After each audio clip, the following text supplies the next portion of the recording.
अगर आपके पास ब्रेड और प्याज पड़े हैं तो ये रेसिपी बनाएं और कमाल देखें। बिस्मिल्लाहिर्रहमानिर्रहीम। अस्सलाम वालेकुम, मैं हूँ उज़मा और आप देख रहे हैं टेस्टी रेसिपी बाय उज़मा। बहुत ही शानदार, लाजवाब और मज़ेदार रेसिपी आज मैं आप लोगों के साथ शेयर करने लगी हूँ। तो जल्दी से रेसिपी को स्टार्ट कर लेते हैं। बिस्मिल्लाहिर्रहमानिर्रहीम। इधर लिए थे मैंने 2 मीडियम साइज़ के आलू, जिनको मैंने अच्छे तरीके से धो के क्रश कर लिया था। 1 टेबलस्पून मैं इसमें हरी मिर्चों का ऐड करूँगी। हरी मिर्चें जो हैं वो आपने बिल्कुल बारीक बारीक काट लेनी है या फिर आपने इनको चॉप कर लेना है। और 3 टेबलस्पून मैं इसमें प्याज डालूंगी। प्याज को भी आपने बिल्कुल बारीक जो है काट लेना है। हाफ टेबल स्पून मैं इसमें नमक का ऐड कर दूंगी और हाफ टेबल स्पून ही मैं इसमें रेड चिली का ऐड कर देती हूँ। हाफ टेबल स्पून मैं इसमें चाट मसाला डालूंगी। 1 टेबल स्पून मैं इसमें ज़ीरे का ऐड कर दूंगी। हाफ टेबल स्पून मैं इसमें डाल रही हूँ कुटी हुई मिर्च और हाफ टेबल स्पून ही इसमें ऐड करेंगे पिसा हुआ गरम मसाला।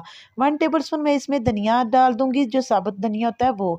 इसमें मैंने पिसा हुआ धनिया ऐड नहीं किया। और 1 प्याली मैं इसमें डालूंगी सब्ज़ धनिया की बारीक काट कर और 1 अंडा इसमें ऐड कर दूंगी।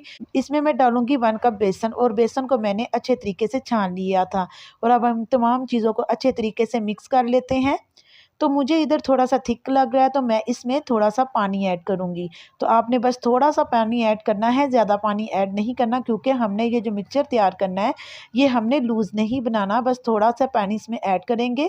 आपके सामने ही मैंने इसमें थोड़ा सा पानी ऐड कर दिया है। पानी ऐड करने के बाद मैं इसको अच्छे तरीके से मिक्स कर लूँगी। ये देखें, हमने इसको इसी तरीके से रेडी करना था। मैं अभी आपको चेक करवा देती हूँ। ये सिर्फ इसी तरीके का होना चाहिए।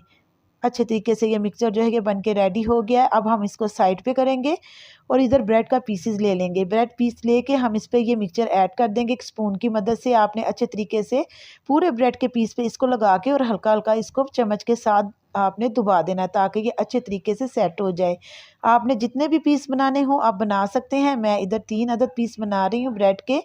और जब भी आपने ये सैंडविच बनाने हैं या स्नैक बनाने हैं तो आपने ये जो मिक्सचर मैंने आलूओं का और प्याज का तैयार किया है, आपने इसको पहले बना के फ्रिज में नहीं रखना, वरना ये ख़राब हो जाता है, ये पानी छोड़ देता है। आपने जिस टाइम पे इनको तैयार करना है बस उसी टाइम पर आपने इसको बना लेना है। तो ये दोनों पीस जो है ये बन के रेडी हो चुके हैं। इधर पैन को हल्का सा गर्म करेंगे और 3 टेबल स्पून इसमें ऑयल डालेंगे। ये बहुत ही कम ऑयल में बन के रेडी हो जाते हैं और ख़र्चा भी इतना नहीं आता। घर के मौजूदा सामान से ही ये बन के रेडी हो जाते हैं। ठीक हो गया। तो सबसे पहले हमने जिस पे मिक्सचर लगाया था, यानी कि सबसे पहले उस साइड को पैन में रखेंगे और जो हाली वाली साइड है ये हम ऊपर रखेंगे।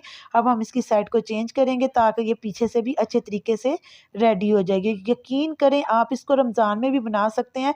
ये बहुत ही मज़े के और क्रिस्पी तैयार हुए थे, इसलिए मैंने आप लोगों के साथ शेयर किए हैं। और बच्चे और बड़े सब लोग बहुत शौक से ये खाएंगे। आप बच्चों को स्कूल लंच में भी ये दे सकते हैं। ठीक हो गया। और अगर आपके घर अचानक मेहमान आ जाते हैं तो आप उस टाइम भी ये बना के उनके आगे चाय के साथ पेश कर सकते हैं। वो खा के आपकी वाह वाह ज़रूर करेंगे।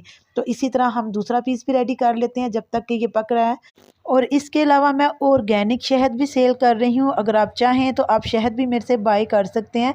मेरे व्हाट्सएप का नंबर आपको शो हो रहा होगा। और अगर आपने मेरी इस वीडियो को फुल वॉच करना है जिसमें मैंने पूरी तफसील बताई है, तो इसका लिंक जो है मैंने डिस्क्रिप्शन में लगा दिया है। अब जल्दी से हमने जो स्नैक तैयार किए हैं इसकी हम कटिंग कर लेते हैं। तो सबसे पहले आपने एक तेज़ छुरी की मदद से इसकी कटिंग कर लेनी है। आप यकीन करेंगे बच्चों को जो है ये बहुत ही पसंद आए थे और सब खा के बहुत खुश हुए थे और बहुत तारीफ़ भी की थी। और अगर आप इस तरीके से बनाएंगे तो आप बच्चों को लंच बॉक्स में भी दे सकते हैं। ये देखिए कितने शानदार बन के रेडी हुए हैं। उम्मीद करती हूँ कि आज की वीडियो आपको ज़रूर पसंद आई होगी। और अगर पसंद आई है तो लाइक शेयर करना मत भूलिएगा। अल्लाह ताला आपको खुश रखे, आबाद रखे। आप मुझे अपनी दुआओं में याद रखिएगा। मैं मिलती हूँ आपसे नेक्स्ट वीडियो में। अल्लाह हाफिज़।